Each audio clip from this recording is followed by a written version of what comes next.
Hello, and welcome to The Road Ahead at the Brown Homestead. What you're about to see is an outline of our plans for the next chapter in the life of this historic site. My name is Andrew Humanick. I'm the Homestead's Executive Director and a descendant of John and Magdalena Brown, who settled here over 230 years ago.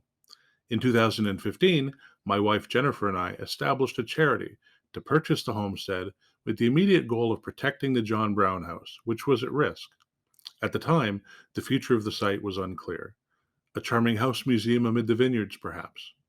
That was the beginning of an unexpected journey that brings us to today. We believe that historic sites can and should be places that impact their communities, places that celebrate our past, but also work to create a brighter future. After 6 years of hard but very rewarding work, I'm pleased to say that our plans are becoming a reality. And when I say our plans, I mean yours too.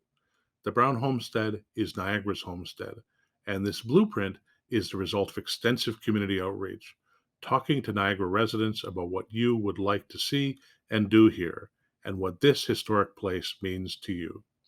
As you watch, think about where you see yourself fitting into these plans, and about how you can help us make them a reality. Because the Brown Homestead belongs to all of us.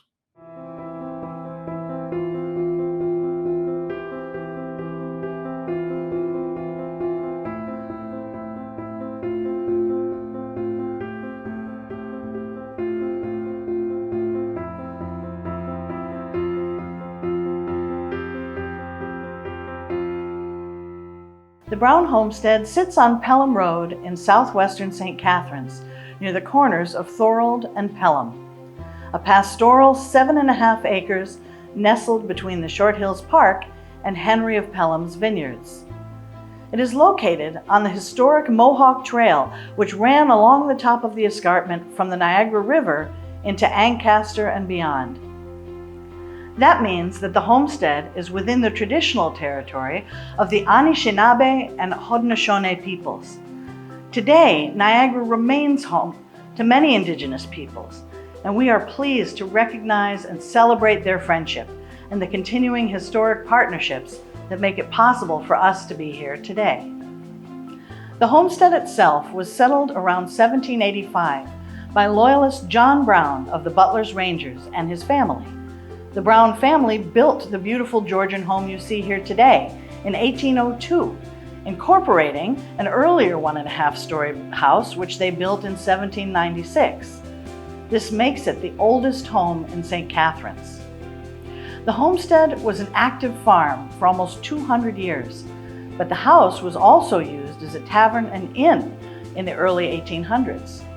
When we purchased it, it had been home to only 4 different families since the 18th century.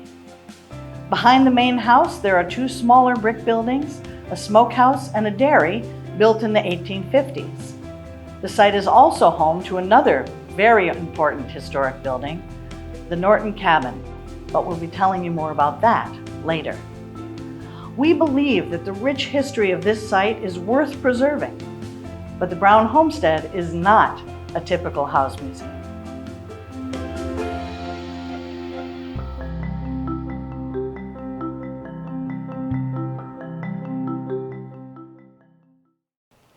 At the Brown Homestead, we are reimagining what historic sites can be. Understanding our past is not merely to learn what happened, but is also to determine what should happen next. This focus on the future encourages historic places that are sometimes neglected and often overlooked to become thriving, vibrant places that are essential to their communities.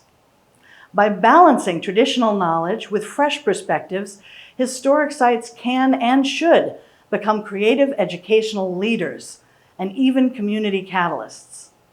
These principles guide us here at the Brown Homestead. As we move through our plans with you, you will see how each stage of planning, each building, each space, and each project is grounded in these values and in our vision for the future. We're going to begin by introducing you to our space program for the site. After 2 years of community outreach and hard work to stabilize the John Brown house and the Norton Cabin, our thoughts about what to do here at the site had begun to come together. So in 2019, we had a feasibility study done to examine the demand for and the sustainability of our ideas. The results were encouraging, and we spent a good part of 2020 working with our team of consultants to determine what the adaptive redevelopment of our 7.5-acre historic site would look like. Our team worked collaboratively on a space plan to define the types, sizes, capacities, and configuration of each indoor and outdoor space that currently exists or that will be added to the campus. What do you think would benefit the community the most? If you say exploring our heritage, we agree, of course. We've been developing programs drawn from the historical context of the Brown Homestead in Niagara. But what else? Our outreach, feasibility study, and ongoing conversations with partner organizations have shown us what the community is looking for and what we can offer. That means our plan focuses on adaptable, multi-purpose spaces where we offer not just our own programming and events, but also those of outstanding cultural and educational organizations in Niagara. These unique spaces will also be available to the public as meeting and event spaces. One of the most exciting parts of our plan is that building the platform to achieve our goals allows us to share it with so many other community groups doing important work here in Niagara. United Way is so pleased to be part of the Road Ahead presentation and a friend of the Brown Homestead. We recently partnered on a leadership match to increase the impact that both organizations could make on the community during COVID. It was a game changer during the crisis. Everyone knows that working together increases the impact we can all have on the community, and this became even more important during COVID. One of the examples from United Way was our ability to bring together a group of people that we may not have worked with. Organizations that United Way funds or work with often are on very limited budgets. So having a purpose-built gathering and learning facility will be absolutely fantastic for our community. Thank you, Francis. That's why the Brown Homestead will always give preferred access to the community groups, nonprofits, and educators who work tirelessly to make Niagara one of the best places to live in the world. And now let's start the tour. We're going to start with the building that inspired this project, the John Brown House. But before we do, I'm going to remind you of what Jennifer said earlier. This is not your typical house museum. Restoring a heritage building involves making a series of decisions, often very difficult decisions, so it's essential to start with some guiding principles. Since day one, we've taken the approach that for a building to be preserved, it has to have a purpose. It has to mean something to the people that will use it. If we want the house to last for another 200 years, we need to give people a reason to come here and something to do when they get here. For any historic site, the history is the main attraction. We see history as a continuum rather than a static point frozen in time. So to us, a single-date restoration may celebrate one year or era, but it does so at the expense of all the others. Our goal is to represent the layers of history and the lives lived here. The other difficulty of trying to replicate a historic period is that it relies heavily on interpretation or educated guesswork. History can be elusive. The job of historians should be to document and preserve, not speculate and create. If we accept, or better yet, embrace this uncertainty in our restoration choices, it will make for a more authentic experience. And frankly, it makes the conversation more interesting too.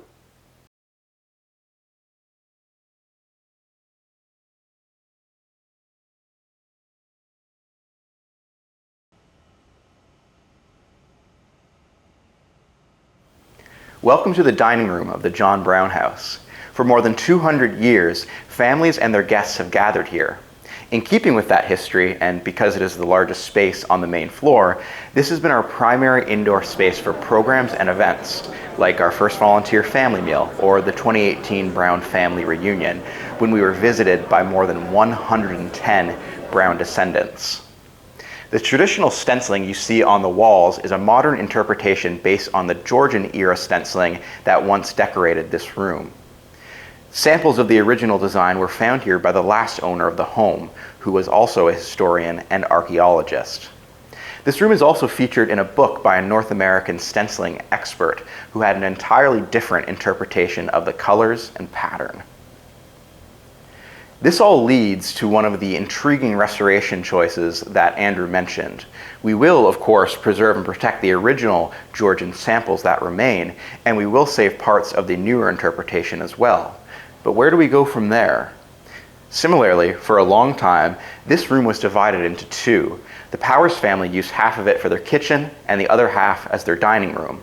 Is there a visual way we might indicate the former divide that would celebrate that part of the house's history? How do we celebrate the whole life of this room and still make it comforting and welcoming to people today? The possibilities are endless. What would you do here? As you think about that, we will move on to the parlor.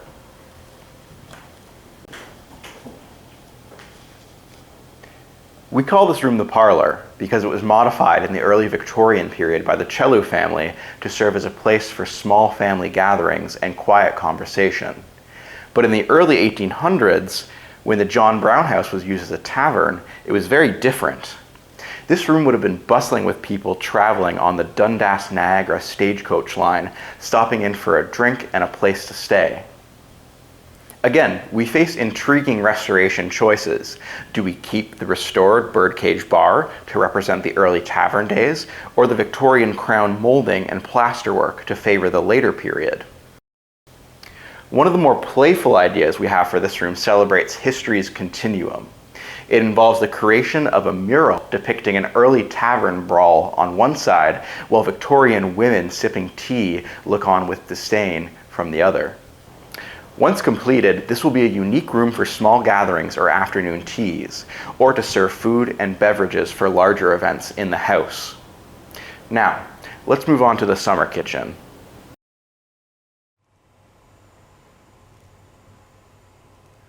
Welcome to the oldest section of the John Brown House, which was built around 1796. In fact, for a few years, this room and the loft above it was the entire house that the Brown family lived in. Once the larger Georgian house that you see was built around 1802, this wing became the summer kitchen where the family could cook during the warm weather without heating up the rest of the house. We have an exciting project lined up for this room. As the oldest part of the house, it sits over a small crawl space. There have been a number of artifacts that have been found down there that tell us a lot about the earliest years of the house. So before we get to work in here, we have to lift the floorboards, do an archaeological survey of the dirt floor underneath. We can't wait to see what we might find. Once that project is complete, this space will be the heart of our heritage culinary programming. If there's one thing that our surveys and outreach have shown, it's that Niagarans, and our guests, love to eat. This will be a space for open hearth cooking demonstrations and classes, which means restoring the chimney and the bake oven, as well as adding some period cabinets, a butcher's block table, and a dry sink. Can you imagine all the sights, smells, and sounds that are going to be going on in this room when people are here preparing period food like bread prepared using authentic recipes? Yum. Right beside the oldest part of the house is the newest, this garage, which was added in the 1920s. This photo shows the house as it was before the garage was added and how it has changed over time.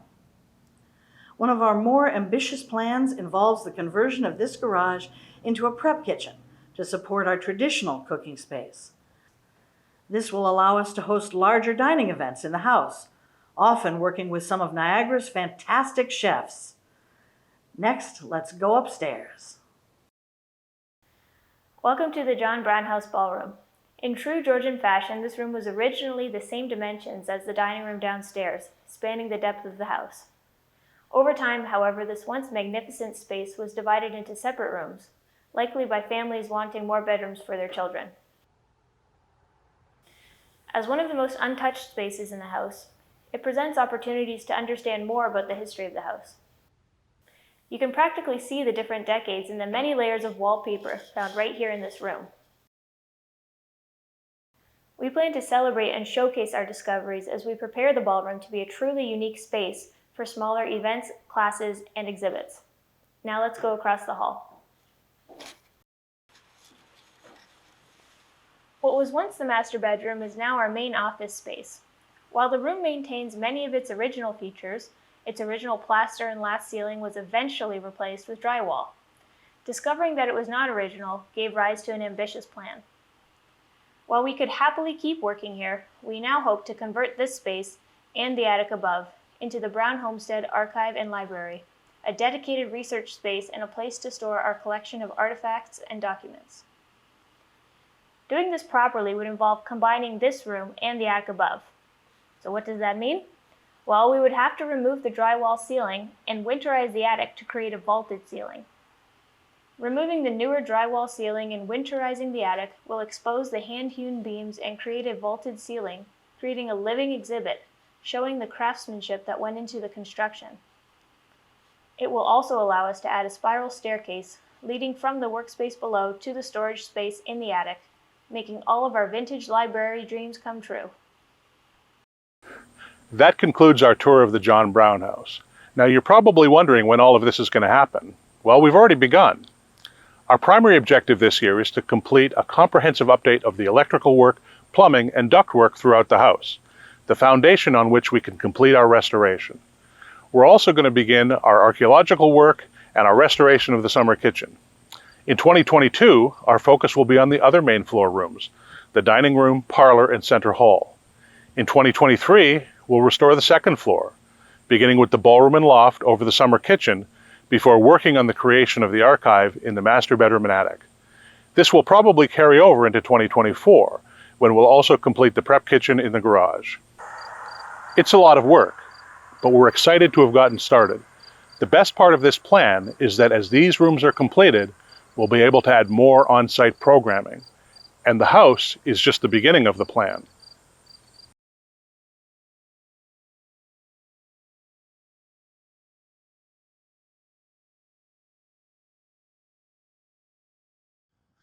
The Brown Homestead is made up of over 7 acres of property, and we've got plans for all of it.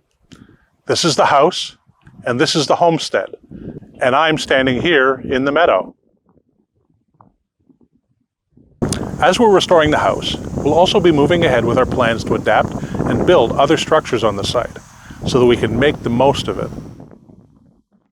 At the edge of St. Catharines, we are a gateway to the incredible short hills, the Niagara escarpment, and our beautiful farmland and vineyards. Niagara is rich in history and culture, and this will be a very special place where we can gather to experience it together. People have gathered together to hear and see stories acted out for all of human civilization. It is a basic human need to gather, to share stories, and it serves so many others. One of the major aspects of this is the building of community through the act of shared empathy. As a verb, civilization asks us to move forward toward a higher state of enlightenment as societies. For me, that comes from a place where art and culture meet. Once we move past basic survival, we must ask ourselves bigger questions, often unanswerable questions. Obviously, we currently live in a society that has been denied the benefits of these gatherings for 18 months, and we see the impacts of isolation and reduction in empathy that have resulted. Anxieties increase, fear increases, empathy decreases. We begin to silo and move backward toward our survival instincts and away from that shared space. That is why I see so many benefits to bringing performances to people in public spaces like the Brown Homestead. To gather them again as it becomes safer to do so, and to push back against the issues created by the isolation and distance from each other and from art.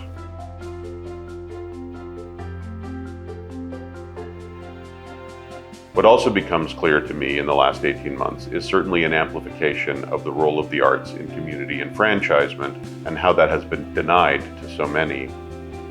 When we force certain sectors of our society to exist in a survival mode and simultaneously exclude, intentionally or not, some groups from participation in public art making and in the witnessing of art, we deny them their space within that civilization. Art is about all of us together. It's for all of us. An audience at a live performance is a community. Sitting with those people, sharing a common narrative, a shared moment of beauty, shared grief or shared joy, even discussing the events together afterwards. These are bonding experiences that make us a more permeable society, and we begin to see the commonalities between us We begin to understand each other a bit better and become willing to explore each other's points of view. It is in many ways the antithesis of the kind of echo chambers of social media and certain polarized news sources. For me, I want a world where we can respectfully disagree and debate ideas towards making a better world. Since our inception in 2015, we have been looking for a barn to recreate the pioneer-era farmscape of the Brown Homestead. After all, what good is an old farm without a barn? The good news is that we have one. In 2018, we came across a masterpiece.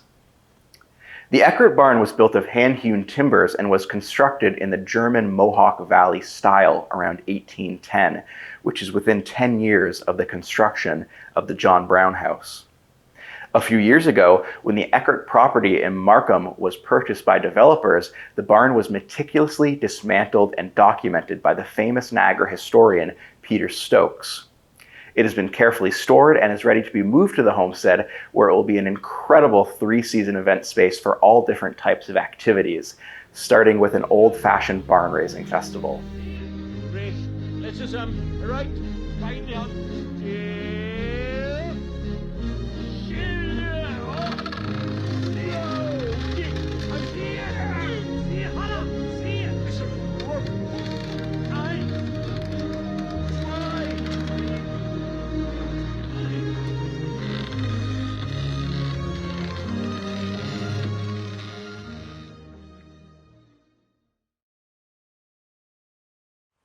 You might have noticed a few smaller brick outbuildings at the Brown Homestead.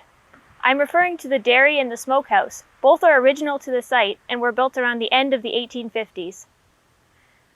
With all the work being done on the house in the past few years, we have been using the dairy as a workshop, but we envision another use for this wonderful space that we think will excite a lot of people. What better way to reimagine this quaint little dairy than as an ice cream stand? During the heat of the summer, this will be the perfect place for our visitors, or the runners, hikers, and bikers of Short Hills Park, to come and grab a refreshing ice cream cone or lemonade before relaxing outside in our gardens. Oh, thank you. We'll get back to the gardens in a minute, but first we have another important historic building to talk about. This small cabin was built on the shores of the Grand River in Caledonia around 1817 by the Mohawk chief Tayonan Hokarawan, also known as Major John Norton. It was moved to the homestead in the 1990s to save it from demolition. In 2011, Norton was designated a person of national historic significance in Canada. Not only was he the Mohawk chief who succeeded Joseph Brant, but he was also an Indian Department interpreter and a great educator. He spoke and wrote more than 16 languages and was even instrumental in the first translation of the Bible into Mohawk. Although overlooked for some time by historians, Norton was rediscovered following the publication of his journal, which includes the only known first-hand Indigenous account of the War of 1812. The journal also contains comprehensive documentation of his experiences with many different Indigenous communities across Ontario and the United States. This has led many to consider him one of the earliest anthropologists. Parts of Norton's journal were discovered in this cabin in the 1940s. As caretakers of the past, the presence of this important artifact comes with significant responsibilities as well as opportunities. In fact, the Norton Cabin has inspired perhaps our most ambitious project.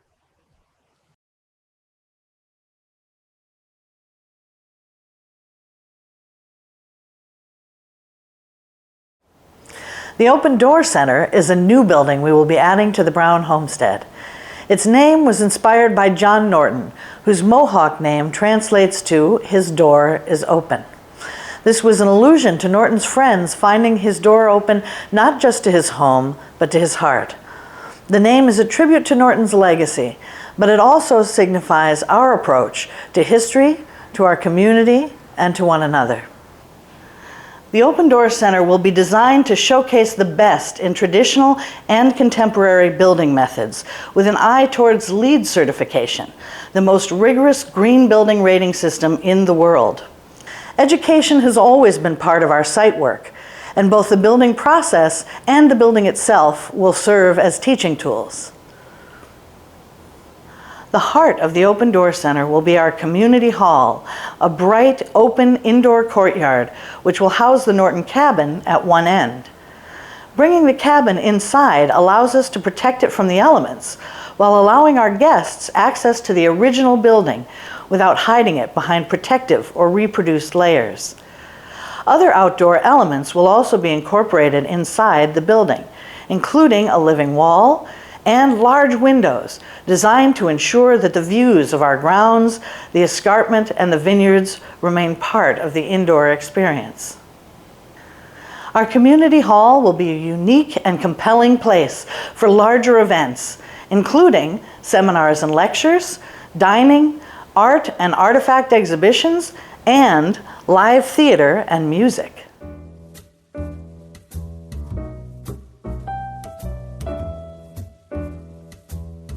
Bringing the community together with culture and history and music, to us, is a perfect fit.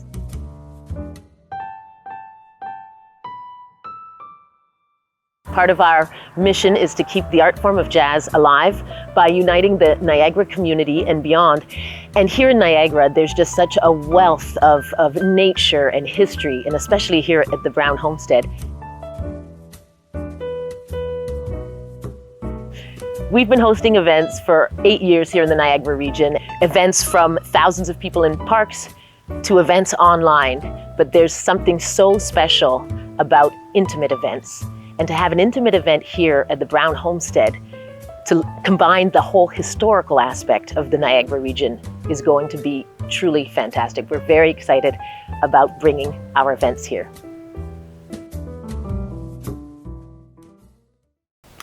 Immediately off the community hall will be 2 smaller knowledge rooms, which can be used for lectures, classes, presentations, and meetings. There will also be a commercial kitchen to support full-service dining events for up to 150 people in the community hall or 200 people in the Eckhart Barn. It will also be available for rent by local chefs or organizations needing commercial kitchen space. In addition to expanding our programming and event space, the Open Door Center will also include our offices and the washrooms and other functional facilities required to service the entire Homestead campus. Locating these in a newly constructed building allows us to take a conservation-first approach to the heritage structures on the site and avoid the hard compromises that often come with adapting old structures for contemporary uses.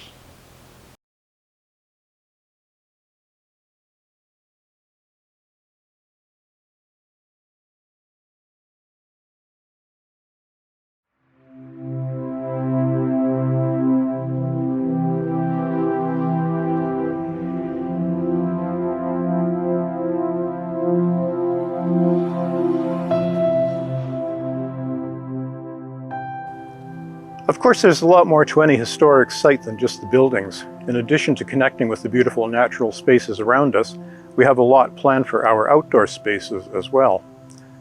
The John Brown House is surrounded by the magnificent Short Hills Park and vineyards.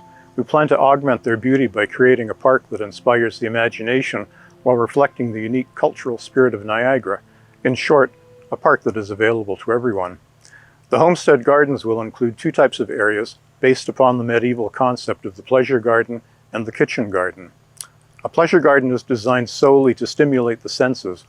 We have plans for a beautiful heritage rose garden, a meditation garden, a memory garden, and a wildflower garden, which will be named after Catherine Parr Traill, who beautifully documented the wildflowers of Upper Canada in 1868. A kitchen garden, on the other hand, is considered a more utilitarian space used to grow food and medicine. Ours will include heirloom vegetables, herbs, and other plants used for medicines and other household purposes, such as dye making. Here we will grow things for our culinary and other programming. The homestead will also feature a small heritage apple orchard and a greenhouse. Our gardening programming is always one of the most popular features when speaking with visitors and volunteers. So if you love to garden or just want to learn more, let us know. And finally, we plan to add a little majesty to the gardens and grounds with an architectural sculpture park, which we've already begun working on, as you can see. This spire sat on top of the Welland Avenue United Church in St. Catharines from the 1870s until 2018. The charity that now operates the church, Community Living St. Catherine's, undertook a fitting adaptive reuse project to convert the once sacred space to support their mission of helping people with intellectual disabilities to participate in all elements of living. The renovation led to their donation of this beautiful spire to the Brown Homestead. This was the first of many historic architectural pieces that will be placed throughout our gardens and grounds, reflecting the history and heritage of the community around us.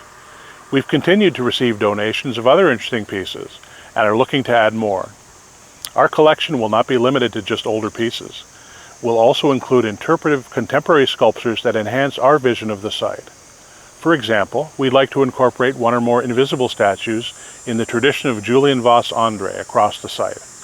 As you can see, the statues disappear as people walk past them. Both of these elements, the architecture and the statues, will be used to celebrate our heritage and illustrate history's continuum and its elusive nature. As with the John Brown House, we have a timeline for the barn, the open door center, and the gardens. While we focus on restoring the house over the next 3 years, we will be working with architects to design these features, and with the City of St. Catharines, the Niagara Region, and the Niagara Escarpment Commission to obtain the permissions and the permits that we need. We will also be undertaking a significant fundraising campaign to fund everything we have just outlined. Our research and our outreach have shown that our plan meets many of Niagara's needs, and just as importantly, it is sustainable. But it will take significant community investment to realize this vision for Niagara's homestead. At the Brown Homestead, we are stewards of the past, working to create a brighter future through creative education, nurturing human relationships, and inspiring a growing passion for learning. If you like what you've heard today and see a place for yourself and your family here at the homestead, we hope that you will consider making a donation to help with this important work. You can donate online or by reaching out to us. We look forward to seeing you here, whether as a partner, a volunteer, or a guest. Remember, there is something at the Brown Homestead for everyone. Our door is open.